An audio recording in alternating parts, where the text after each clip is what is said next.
The boy was born into wind and open sky.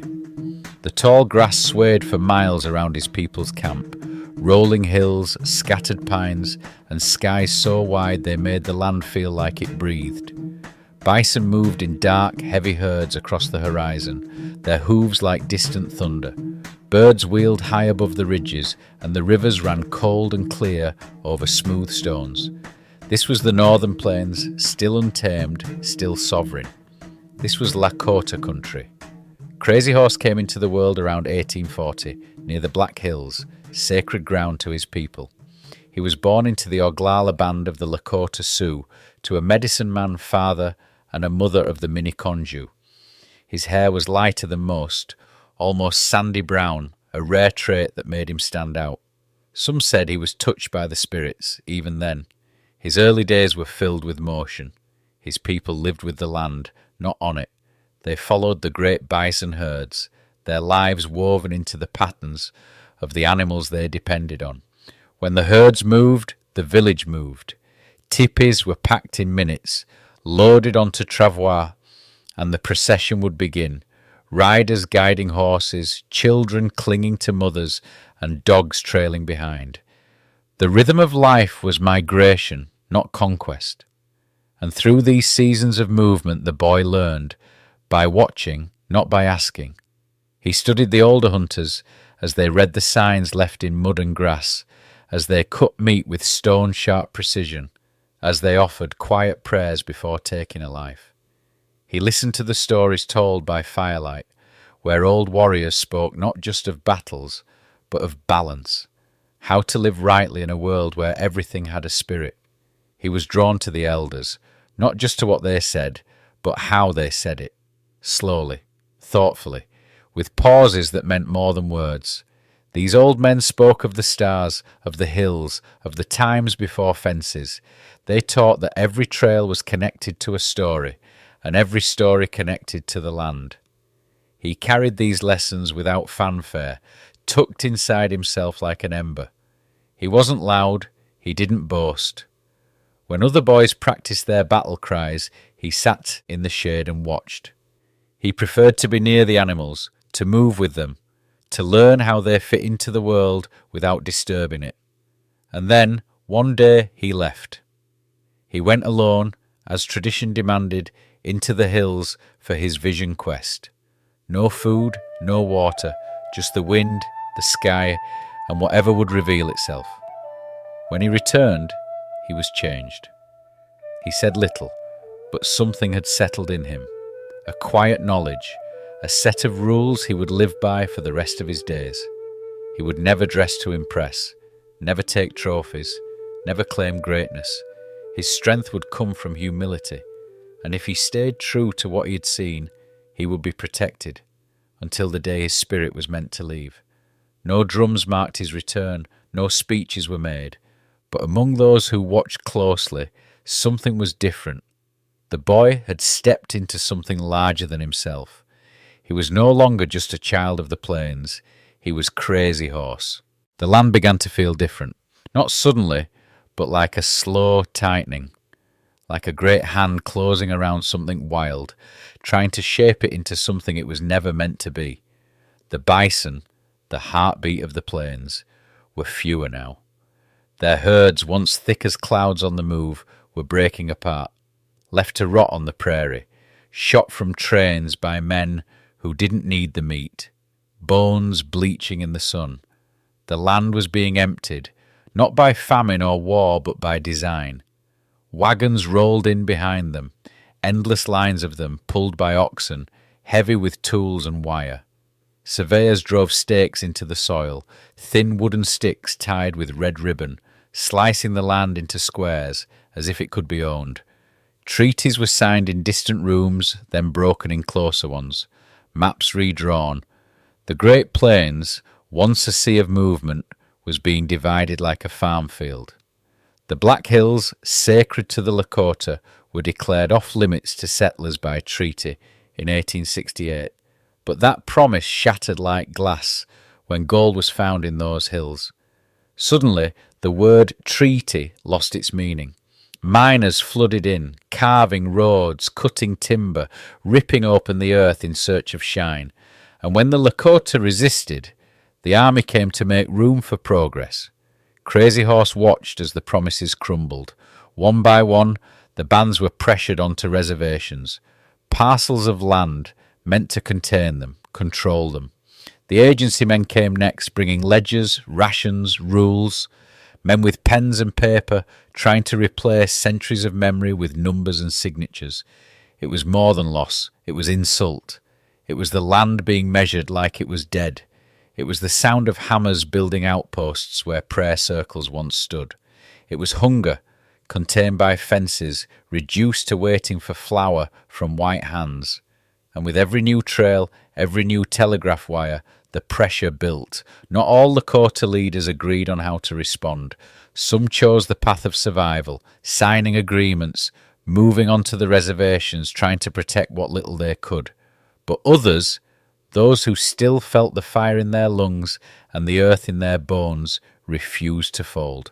Crazy Horse was one of them. He would not be confined, not by borders drawn in ink, nor by soldiers in blue coats. He took his band and stayed in the open country, away from the forts, outside the rules. He still hunted, still moved, still believed that freedom wasn't something to negotiate. It was something to live. Anger grew, but it wasn't hot and reckless. It was steady, controlled, like the silence before a storm. It passed from camp to camp, through whispered stories, through warriors returning home, blooded from skirmishes, through the sound of another tree falling where a trading post would rise.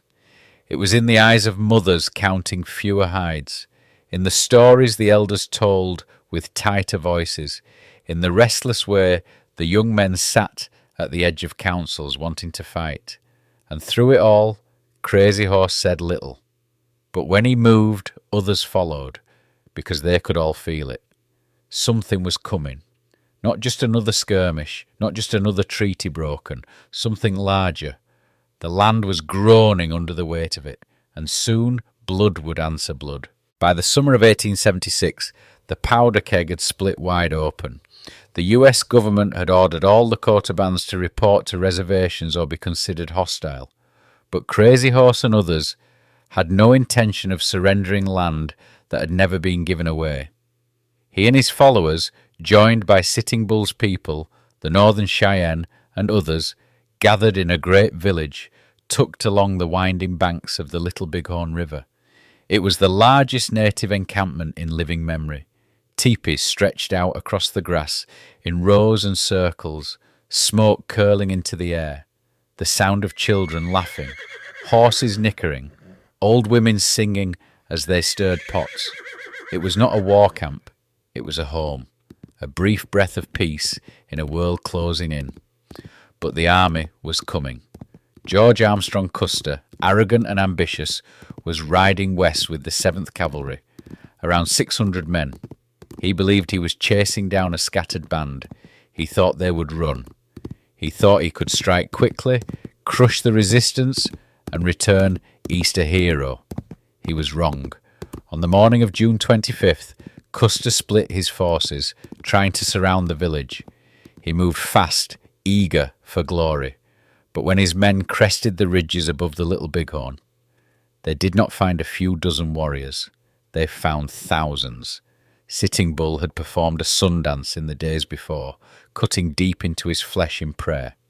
In his trance, he saw soldiers falling into the Lakota camp like grasshoppers, their bodies tumbling into defeat.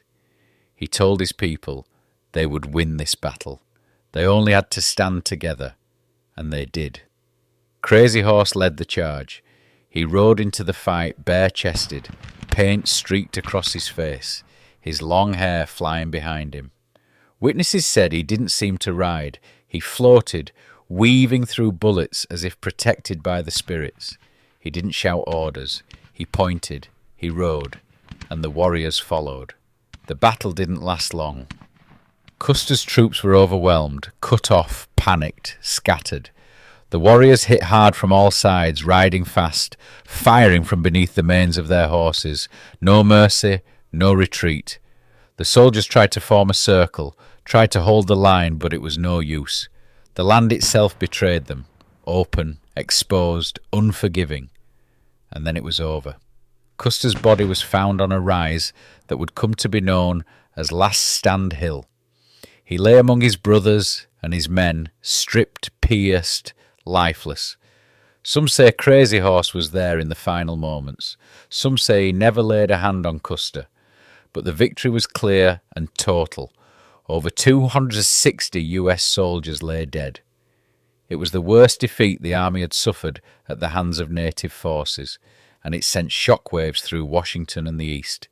For the Lakota, it was a fierce and shining moment, a stand for freedom, for land, for a way of life. But even in triumph, they knew what would follow. Revenge, relentless and brutal.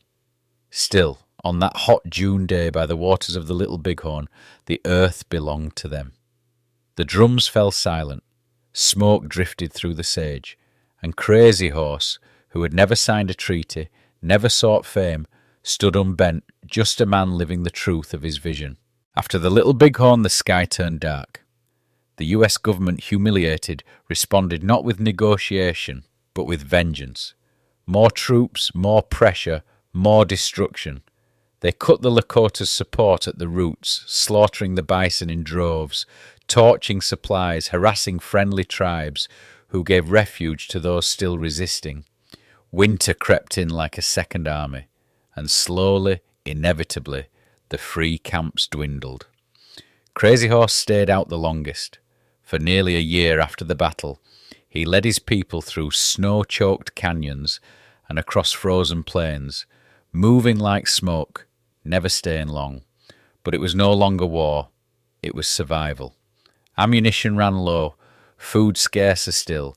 Children began to die in the cold. His followers, once in the thousands, were now a starving handful. Their horses were thin, their faces were hollow. In the spring of 1877, with no more options and the weight of his people's suffering on his shoulders, Crazy Horse rode in. He came not with a white flag, but with dignity. On May the 6th, he surrendered at Fort Robinson in Nebraska. Not in chains, not captured, he walked in. Even then, he refused to be tamed. He did not pose for photographs. He refused translation tricks. He spoke directly. He would not be put on display.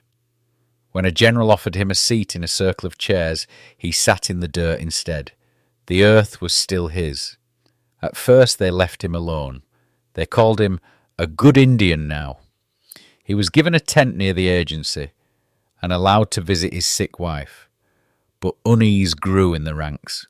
Crazy Horse was still a symbol, still a flame that might catch wind. That summer, rumours spread. The army claimed he was plotting an uprising, that he planned to flee the agency, to stir rebellion among other bands. It was unclear who started the lies.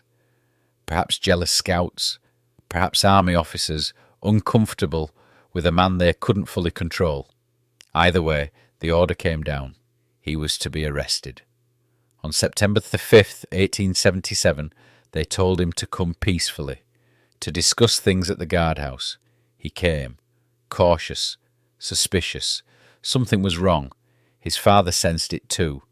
At the gates of Fort Robinson they tried to grab him, without warning, without honour.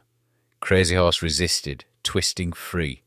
He pulled a knife, not to attack, but to defend himself. He didn't get far. A soldier drove a bayonet into his side. He collapsed to the dirt, stunned, bleeding, still breathing. They carried him to the post surgeon's office and laid him on the floor. He refused the army cot. He asked for his father. And there, on the cold boards, under the low ceiling of a white man's fort, he died. No great speech, no final curse, just breath slipping away. He was 37. No one knows where his body lies. His parents took it quietly, under cover of darkness, and buried it somewhere in the hills. The place has never been revealed, because Crazy Horse does not belong to museums. He belongs to the land, to the wind in the pines, to the smoke over the ridges, to the memory of a people who once rode unbroken beneath the open sky. He was not a chief. He held no office. He gave no interviews. And yet, among all those who resisted, his name endures, not for what he claimed, but for what he gave up. Not for the battles he won, but for the freedom he refused to surrender. Crazy Horse didn't die to make a point. He lived to keep a promise.